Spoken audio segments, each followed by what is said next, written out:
ធំរឿងទុំនឹងទៀវអាយភូមិកោះកែវជាសាវតាថ្មីបងហើយនេះរួមឃើញកែវក្មេងខ្ចីលេងដល់ឆ្នាំ3គេសូមលើកស្លា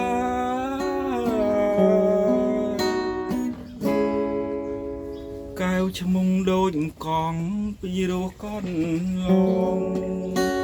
ដីអូននឹងបងជាប់រំ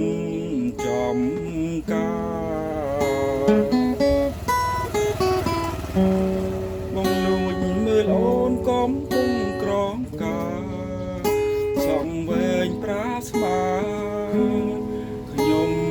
ភាំងស្មារតី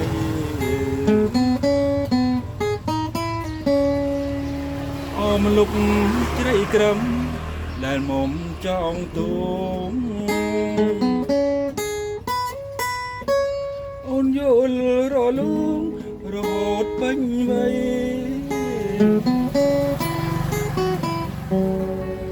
មិនច្រោតស្មៅកង់ច្រៀងរឿងកែវស្រីអ្នកភូមិផងបីថាអូនស្រស់ណាស់កូលាបកងកែវស្មើទាវក្នុងរឿងសាច់ស្រអែមលឿងធ្វល់គួញសើច្បាំងចំការកែធំបងសូមប្រវាំងបើឲ្យកុំខ្មាំងដីគេជាប់គ្នា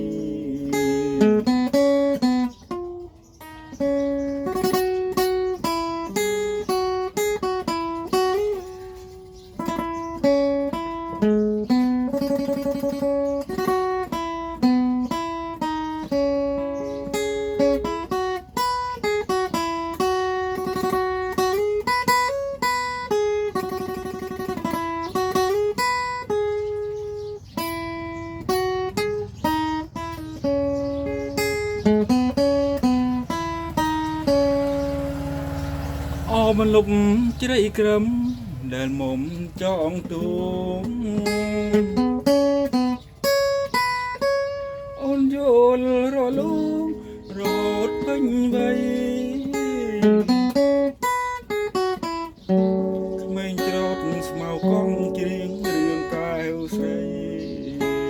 អ្នកភូមិផងល្បីថាអូនស្រស់ណាស់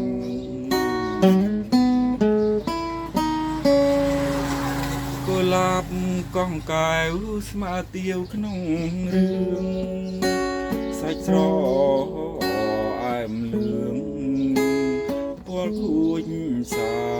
ច្បាស់